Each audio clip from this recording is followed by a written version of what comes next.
Bienvenidos a MAD, Mentes Aliadas por el Diseño, el espacio para hablar de sostenibilidad, diseño y cualquier otra locura del mundo de la arquitectura y la construcción. No somos un podcast más, somos MAD, locos por la arquitectura. Bienvenidos. Hola, soy Juan Giraldo, su anfitrión en MAD, Locos por la Arquitectura. El día de hoy tenemos un invitado muy interesante, el arquitecto Arturo Galvis. Él es arquitecto con magíster en diseño bioclimático. Él es consultor bioclimático y experto en modelación energética en Green Loop, una de las empresas pues, que más experiencia tiene en estos temas en Colombia. Pero hoy no queremos focalizarnos en la bioclimática, en la sostenibilidad como quehacer profesional, sino que en una conversación nos dimos cuenta que sería muy interesante hablar con todos ustedes, los oyentes, de cómo es esa transición de la academia al mundo profesional, porque creo que todos nos dimos contra el muro alguna vez y vamos a charlar sobre eso. Bienvenido, Arturo, gracias por aceptar la invitación. Exactamente, Juan. Sí, pues primero que todo, nada, digamos que algo que me gusta es este espacio que están creando, me parece muy interesante. Me ha gustado mucho porque se habla de temas que normalmente uno no encuentra en podcast, como que, y se vuelve un poco más amigable. Entonces, así como tú dices, claro, o sea, digamos que esa transición entre la etapa de estudiante, cuando uno sale a la vida profesional, tanto como desde arquitectura, pues se vuelve una transición bastante dura, creo yo, desde mi experiencia, porque pues uno sale como lleno de muchos conceptos de diseño específicamente, pues digamos que yo salí de la Católica, que la Católica tiene un perfil muy de diseño. Entonces, pues claro, uno sale con todas esas ganas de diseñar, de hacer, de dibujar, de comerse ese mundo y uno se encuentra con que tal vez la realidad no es así, ¿no? Entonces, también hay una desconexión, siento yo en algunos casos, desde la academia hacia lo profesional, porque pues lo profesional tiende a ser de hecho un poco más ingenieril, ¿no? Empezamos a tener un poco más de elementos pues que en la academia desde la arquitectura hacen falta, que es toda la parte de cálculos, de hecho es muy extraño ver un arquitecto que sepa hacer cálculos Y muy profundos, ¿no? sí, realmente hasta me haces recordar que creo que seguro Mm, te pasa y a mí me pasó mucho tiempo en mi quehacer como consultor, que en todas las reuniones uno es ingeniero, por lo Ajá, mismo, como sí. que el arquitecto haciendo cálculos matemáticos, eso es inviable, eso no puede pasar. Es bien interesante esa perspectiva. Yo, complementando un poco a lo que dices, pienso que no solo la facultad que mencionas, que claramente fue tu experiencia, sino hay un gran porcentaje de las facultades de arquitectura en Colombia que focalizan todo en el diseño. Yo creo que lo vemos desde la misma importancia que se le da que los números de créditos en taller, diseño son 6, 7 créditos, depende de la facultad, pero una materia de pronto de costos y presupuestos o yo qué sé, obra, están 2, 3 créditos, es como un estudiante donde focaliza sus esfuerzos. Es bien interesante esa perspectiva. Claro, de hecho me pareció muy interesante en algún momento porque, si no estoy mal, los Andes tiene la doble titulación de ingeniería y arquitectura. Siento que hacer como ese mix es muy ganador, porque al final tienes como lo mejor de los dos mundos, no tienes que volverte muy ingenieril si te gusta lo arquitecto, pero claramente tienes que empezar a entender como toda esa noción y como esa transversalidad que se maneja en la parte pues ya laboral, ¿no? Entonces, no es como que uno sea una burbuja independiente como arquitecto, sino que tiene que también trabajar con toda la parte de ingeniería eléctrica, mecánica, plomería, bueno, todo esto y si uno tiene las nociones de cómo poder generar esas interacciones, pues se vuelve mucho más fácil y es mucho más, se vuelve uno mucho más resolutivo, ¿no?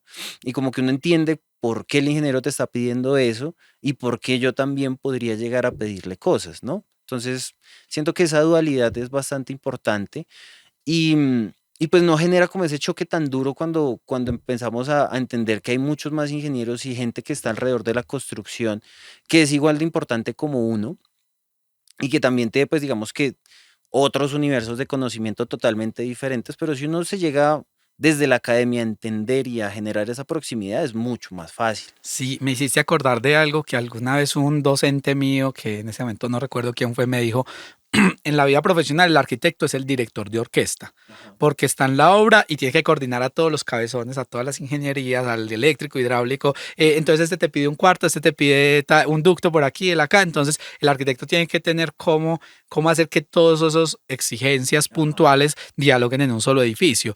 Y lo uno con lo que tú comentas, sería muy interesante que esa dirección de orquesta se vaya entrenando desde la academia, porque si tú no tienes que ser el experto en temas hidráulicos, el experto en eléctricos, pero que tu diseño vaya considerando todas estas variables, puede hacer que tu transición, primero que tu proyecto nazca con mucho mejor criterio y segundo, que la transición de pronto con el medio profesional no sea tan brusca. Un símil que se me ocurre puede ser como el de ingeniería civil, que de pronto es el más cercano.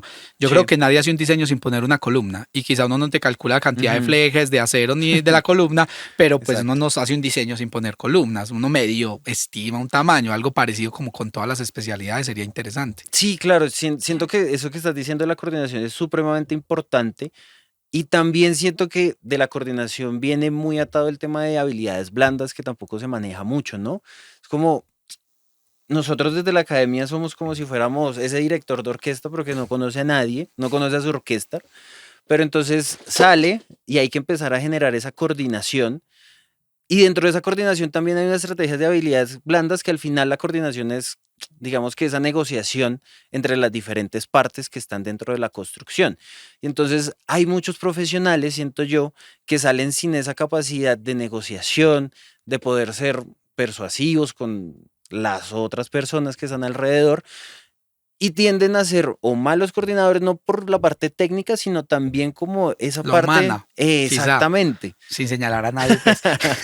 Exactamente. Entonces, siento que todas esas cositas, si uno empieza a tener esas nociones y así como tú dices, ¿no? O sea, no hay que ser el superingeniero, el supercoordinador, pero empezar a entender a qué me voy a enfrentar, da herramientas cuando vas a salir y no llevas como herramientas que no sabes utilizar realmente. Entonces, eso me parece muy interesante y es muy esencial también en esa academia, que no sean esas clases aisladas, porque tienden a ser esa clase de costos, presupuestos, que son créditos Coordinación por ahí. de proyectos. Exacto, que es esa electiva que si quieres la tomas o no, pero si ya está integrada y empiezas a generar como esa noción desde cuando entras, porque de hecho yo recuerdo mucho cuando entré, yo siempre quise ser arquitecto, o sea, nunca tuve como esa segunda opción. Y me parecía muy interesante cómo tú podías, desde la arquitectura, generar ese impacto dentro de la forma en cómo la gente vive, ¿no? Entonces, recuerdo mucho que había un estudio que decía como, desde que se generan los apartamentos como se están generando ahorita, que son esas cajitas súper chiquitas, la gente tiende a separarse más. ¿Por qué? Porque la gente ya no le gusta estar en la sala, ya no le gusta estar en el comedor, sino comer en sus habitaciones, estar en lugares donde como generan esa privacidad, pero ya no les gusta compartir, porque esos espacios de compartir no son bonitos, no son buenos. Entonces, no te generan ganas de estar ahí. Exactamente. Entonces, ahí yo decía, oiga, me parece muy, muy, muy chévere cómo yo puedo llegar a impactar de forma positiva a las personas que van a habitar tanto en vivienda como en espacios, no sé, en bibliotecas, en escuelas, en todo esto. Y luego sales, te das cuenta que, claro, tienes ese impacto, pero alrededor de ese impacto tienes también muchas otras responsabilidades a la hora de coordinar proyectos. Entonces, siento que me parece muy interesante esa perspectiva de cómo se debería abordar un poco mejor esa parte de la academia. Estamos como muy críticos hoy con la academia, que no nos escuchen mucho los decanos, mentira, que nos escuchen y charlemos con ellos en algún escenario. Me acordé ahora mientras hablabas de una cifra que digamos que no la tengo actualizada en este momento, entonces los oyentes quizá me puedan perdonar por la burrada que voy a decir, pero en algún momento leía que de cada 100 arquitectos que se gradúan, la relación está de que 10 trabajan en diseño y de esos 10, uno diseña y los otros 9 le dibujan arquitectos de talla ya, digamos, nacional, como empresas que ya están consolidadas. Seguramente con el tiempo van a ser ellos los que diseñen, pero entonces si la cifra está de 100, el 10% está trabajando en diseño, la pregunta es, ¿será que hay un enfoque en la facultad que hay que dar una visión un poco más integral y no focalizar tanto en el diseño? Es una pregunta que puede quedar muy abierta a las facultades de arquitectura de quizá sin decir que el diseño no es importante, porque es muy importante, también hay que empezar a reconocer importancia en otros ámbitos del quehacer profesional. Hay arquitectos que se pueden focalizar toda su vida a obra o toda su vida a hacer presupuestos, o lo que nosotros pues que nos hemos enfocado mucho en la sostenibilidad, que es así que es una electiva que uno encuentra porque mi Dios es muy grande en las facultades de arquitectura. Exactamente. Digamos que quiero llevar así como la conversación hacia tu vivencia personal. Ok. Contame cuando te dio esa transición de la academia al mundo profesional, ¿cuál fue el primer muro con el que te encontraste y dijiste, venga, esto por qué no me lo dijeron nunca? Y que como ese recuerdo que te quedó como definitivamente uno sales a aprender es haciendo. Claro. Digamos que dentro de mis primeros trabajos caí en un nicho muy específico que es el tema de diseños de centros de control en edificaciones. Entonces, primero entré y no entendía que era un centro de control. Entonces, luego empezó como esa transición de empezar a entender todo este universo, que son esos espacios supremamente especializados, que tienen movilidad, Ecopetrol, que es donde van a controlar todos sus procesos, y son espacios 24/7. Entonces, cuando uno empieza a diseñar, claro, uno empieza con ese diseño creativo y empezar a creer que esto pues puede ser supremamente hermoso y vamos a tener un concepto disruptivo y esto lo vamos a romper. Y cuando te das cuenta, claro, empiezas a tener un marco normativo que tienes que cumplir sí o sí. Y uno dice, pero ¿cómo así que marco normativo?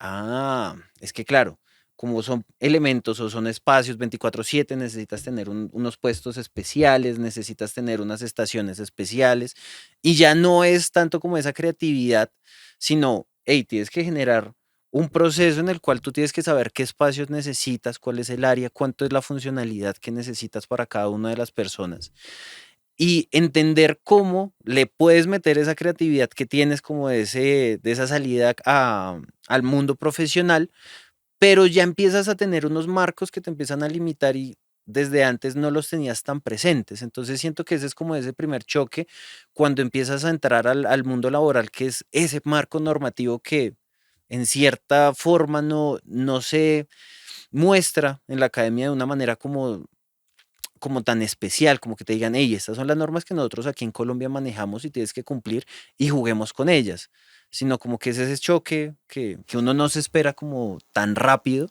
Como que te limiten de entrada, como Exactamente, no puedo pensar tanto. O bueno, tengo que exactamente. pensar más con las limitantes que hay. Ajá. Digamos que dándole vuelta a esa idea, quizá de pronto no es, seguramente se abordan temas Ujú, normativos, porque de pronto algún oyente dirá, ¿cómo que no hay normas en las ajá. facultades? Sí, sí hay normas, solo que de Ujú, pronto se limitan a cosas muy puntuales de índice de ocupación, índice de construcción, usos, exactamente. número de pisos y quizá uno no va más allá de las normas.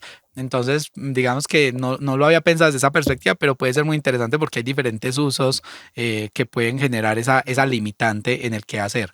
Claro. Digamos que si tú fueras, si digamos hay estudiantes, y espero que nos estén escuchando algunos chicos de arquitectura y de últimos semestres y que estén a punto de llegar a esa transición, ¿qué se te ocurre que podemos recomendar como estrategias para que esa transición sea más amigable? Como digamos que cosas que tú hubieras querido saber en el momento, en último semestre, en octavo, noveno semestre, como para ayudar a que la transición sea más amigable, porque igual Sí, uno la resuelve, al claro. final uno como arquitecto va resolviendo, pero ¿qué recomendaciones se te ocurren que podemos darle a los oyentes que estén en esa etapa o cerca de ella? Yo siento que lo primero que hay que tener muy claro es qué te gusta, ¿no? Entonces, claro, si ya estás en esa etapa de graduarte, pues en teoría, ¿no? Ya debería gustarte la arquitectura, pero a lo largo de la carrera te das cuenta todas esas especialidades que tiene la arquitectura, así como tú decías, ¿no? Entonces, todo el mundo quiere diseñar, pero hay un montón de cosas que también puedes hacer. Entonces, no, a mí me gusta más la obra. En mi caso, pues a mí, desde antes de graduarme, yo decía, oiga, yo quiero hacer mi maestría en diseño sostenible y bioclimática, porque siento que es hacia donde yo debería ir. O hay gente que dice, no, yo soy muy bueno en generar planos y en hacer detalles estructurales y en, bueno, X. Entonces, siento que eso es lo primero que hay que hacer, como entender qué campos hay, cuál me gusta, ya que estoy en este gran campo de la arquitectura que es muy bonito.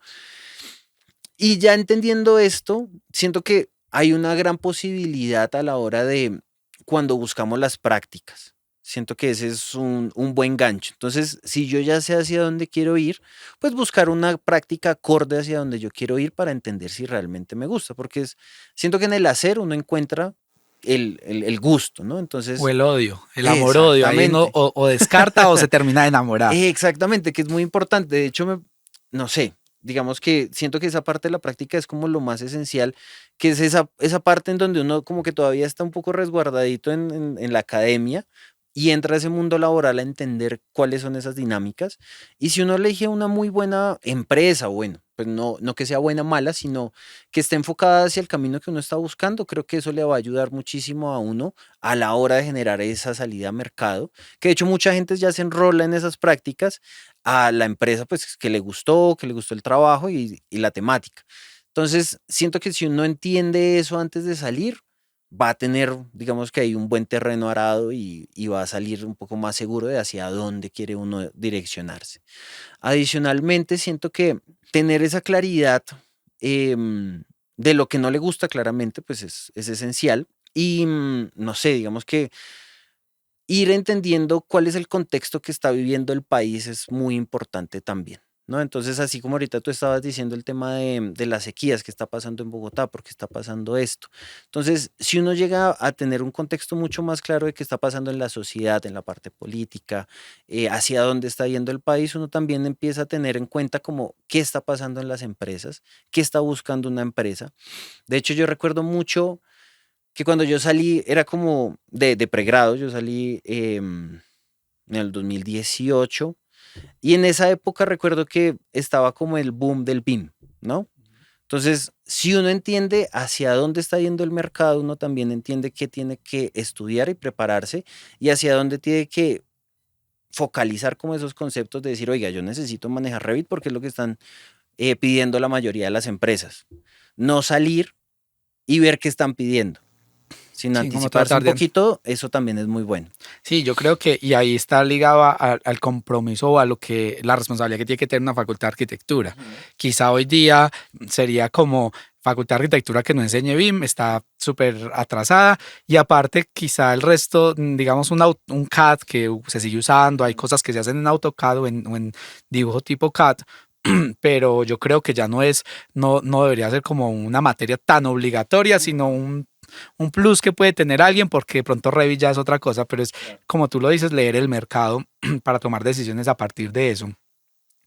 A mí se me ocurre acá también que podemos en esta conversación hablar sobre, no en modo atacar tampoco cómo se han dado los programas de arquitectura a nivel nacional o lo que nos tocó vivir a nosotros cuando hicimos el pregrado, sino que hubiéramos querido que fuera como más integrado en nuestra formación profesional y cómo podría integrarse, como y demos hipótesis, porque sería muy interesante plantear como que esto no sea lectivo, pero que uno pueda tener como ese primer ingreso a la vida profesional desde la academia, porque creo que tampoco podemos esperar a que el estudiante solo dependa de su perspectiva única, porque pues para eso está en una universidad, para que lo ayude a orientarse. Entonces, digamos que yo tengo algunas ideas, pero quiero escucharte antes de tirar las mías, de cómo te hubiera gustado que la facultad donde estudiaste integrara como variables diferentes en el proceso de formación profesional. Ok. Yo creo que lo primero que me hubiera gustado que pasara no en mi facultad específicamente, sino en el mundo de la arquitectura y la ingeniería, es que no existiera esa rencilla que hay entre ingenieros y arquitectos como si fueran dos, Mundos aparte. exacto, como si hubiera un versus en la mitad, ¿no? Siento que eso fue lo que hizo que de cierta manera la parte de la ingeniería se alejara muchísimo de la parte, digamos que en las universidades, la ingeniería se alejara de la arquitectura y la arquitectura se alejara de la ingeniería. Entonces, buscaron como volverse muy específicos en lo de cada uno, pero no buscaron esa integración que siento que es el éxito, pues, de lo que puede llegar a pasar. Adicionalmente, siento que también el hecho de anticipar el mercado, así como ahorita estabas diciendo, es muy importante para la parte pues, de la academia. A lo largo de mi vida profesional, comencé siendo arquitecto base, ¿no? De diseño. Luego encontré este mundo de la bioclimática y me di cuenta que hay muchas variables que yo nunca había contemplado como arquitecto. Entonces, es como, oiga, pero porque yo no conocía esas variables desde antes, ¿no? Entonces, qué es lo que pasa con el clima, qué es la calidad de los espacios, qué es el confort térmico, qué es la ventilación natural. Yo recién salido ponía las ventanas para que entrara luz, ¿no? Pero Como para ahorita, las vistas. exactamente. ¿Cuál es la visual más bonita? ¿Hacia dónde tengo que orientarlo? Pues para que vea el cerro. Pero ¿realmente lo estás orientando bien? Todas esas variables que uno va encontrando en el camino de la bioclimática, siento que sí o sí ya deberían estar en la academia. Porque claramente el mercado, y no solamente el mercado, sino el mundo se está volcando hacia la parte bioclimática y la eficiencia energética. Es que es una necesidad, ni siquiera es una Exactamente. moda, es necesario que hagamos edificios. Necesitamos hacerlo. Entonces, si ahorita en este momento no se están teniendo en cuenta esas variables, pues vas Algo a no está. salir a un mercado cada vez más lejano de la academia. Y adicionalmente es como entender que cada una de estas variables que estamos teniendo tienen un impacto sobre el diseño. Entonces, ¿cómo yo necesito empezar a diseñar pensando en el sol? ¿Cómo necesito yo empezar a diseñar pensando en la ventilación natural? Todos estos elementos que son variables necesarias de sí o sí y que va sumando después cuando empiezas a tener eficiencia energética, ¿no? Que la eficiencia energética sí ya es un mundo mucho más de ingeniería, un mundo donde empiezas a entender por qué es importante el aire acondicionado, por qué es importante tener un buen diseño de iluminación, por qué es importante tener unos ahorros en cuanto a los equipos de agua, y empiezas a entender que cada decisión tuya como arquitecto o diseñador tiene un impacto en el edificio y que necesitas sí o sí buscar esa eficiencia y que no se cometa tampoco el error que esa eficiencia esté buscada hacia las certificaciones. Porque siento que también está pasando eso, que ahora todos los edificios se quieren certificar, pero si no me certifico, pues no diseño bien. Entonces No es un tema de necesitamos, conciencia como tal. exactamente, si esa conciencia empieza a salir desde la parte pues, de la academia, pues vamos a salir con profesionales mucho más conscientes hacia la actualidad pues, del mercado. Yo quiero complementar dos puntos que mencionaste y me parece como hacer énfasis en ellos. El primero, no deberíamos de separarnos desde la academia de ninguna profesión.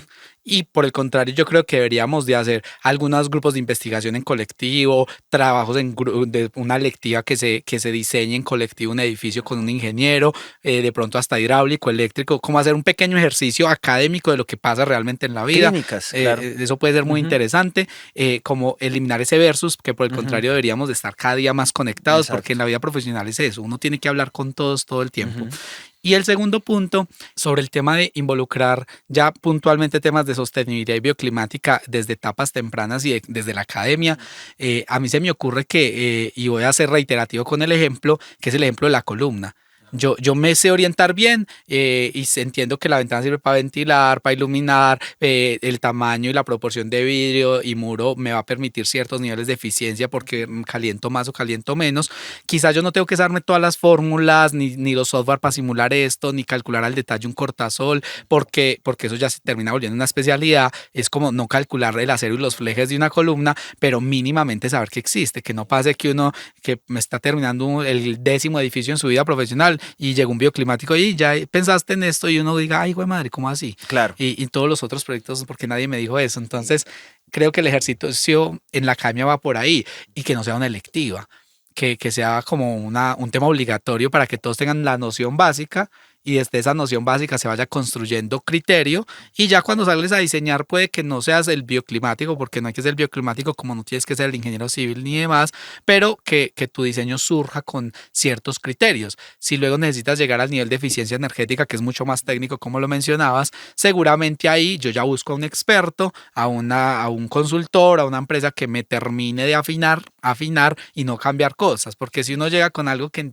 nació mal, es muy difícil mejorar algo que nació mal. En cambio, cuando nació con criterio, el consultor lo va a agradecer y las cosas van a fluir mejor. Entonces yo creo que ese es un mensaje muy interesante para las facultades de arquitectura, que ojalá nos escucharan algún decano, algún director de carrera, pero si no, los estudiantes pueden llevar el mensaje, cómo desde la comunidad estudiantil se exige cierto nivel de obligatoriedad, nociones básicas. Yo no, insisto, yo no quiero que todo el mundo sepa el detalle, la fórmula, porque es casi inviable aprender todo en un pregrado, pero sí las nociones para que el que le guste luego profundice donde sea, sembrar semillas para que eso crezca de manera espontánea. Sí, y además siento que también evitas tener unos reprocesos tan grandes en la etapa de diseño que de cierta manera, cuando entré a la parte bioclimática, se volvió ahora un versus entre arquitecto y bioclimático, ¿no? Entonces viene el bioclimático a cambiarme todo.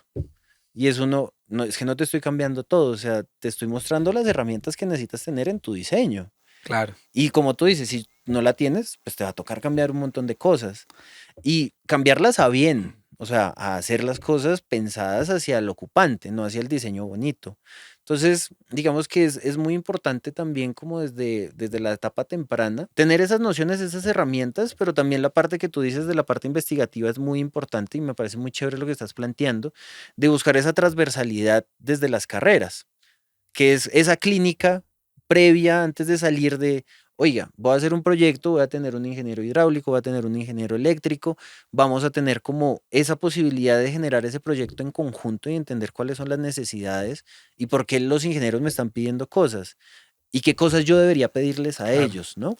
Entonces, siento que esa integración me parece fantástica y es algo que sí. A ver qué universidad nos compra la idea. Exactamente. Sí. No, bueno, Arturo, el tiempo se nos está acabando. Realmente muy interesante esa visión. Yo creo que compartimos varias cosas ligadas a cómo quizá los retos que nos tuvimos que haber encontrado y cómo las facultades podrían mejorar algunas cosas, sin decir que esté mal, solo que son visiones desde personas que nos hemos encontrado de pronto unos retos diferentes en el medio profesional. Vuelvo y agradezco tu espacio, venir a compartir tus ideas y tu conocimiento en torno a estas ideas locas que hablamos en este podcast. Bueno, no sé si tienes algún mensaje final para darle a nuestros oyentes y agradecer nuevamente tu acompañamiento en este episodio. Sí, digamos que como para cerrar, siento que el mensaje es buscar dejar de tener esa brecha tan grande entre la parte académica y la parte laboral. Siento que entre más real se vuelva la academia, vamos a tener profesionales con mayor impacto a lo largo pues, de la parte profesional. Y digamos que agradecerte a ti también por este espacio, me parece supremamente interesante poder hablar de estas cosas, que es como de esas cosas que no se hablan mucho, y que podemos nosotros también mandar, y así como tú dices, sembrar esas semillitas, como decir, oiga, están hablando de bioclimática, de eficiencia, ¿qué es esto? ¿No? Entonces, como desde la etapa más temprana que puedan los estudiantes, créanme que entre más estudien, más lean, más investiguen, más estén actualizados, van a ser profesionales mucho más capacitados, entendidos de la actualidad de lo que está pasando y no a nivel país, sino a nivel mundial, porque esto de la bioclimática y la eficiencia no es algo colombiano, o sea, es algo que está pasando en el mundo y hacia donde debemos direccionarnos, y van a estar con herramientas mucho más aplicables, fáciles de hacer, y van a tener un impacto pues mucho más grande. Perfecto, muchas gracias. Yo voy a cerrar con un último comentario. Y es que este tema y este episodio surge de una conversación de café con Arturo y creo que la invitación vuelve y se abre a todos los oyentes. Cada vez que quieran hablar de algo que les resuena en la cabeza, que dicen, ¿de por qué nunca hablamos de esto? Las puertas, nuestros oídos están súper abiertos a escucharlos y planear un episodio futuro con ustedes, hablando de temas que les han dado tantas vueltas que quieren desenredarlo y lo desenredamos juntos o lo enredamos más, pero conversamos. Entonces, nuevamente, gracias por escucharnos y gracias por estar aquí. Gracias a ti.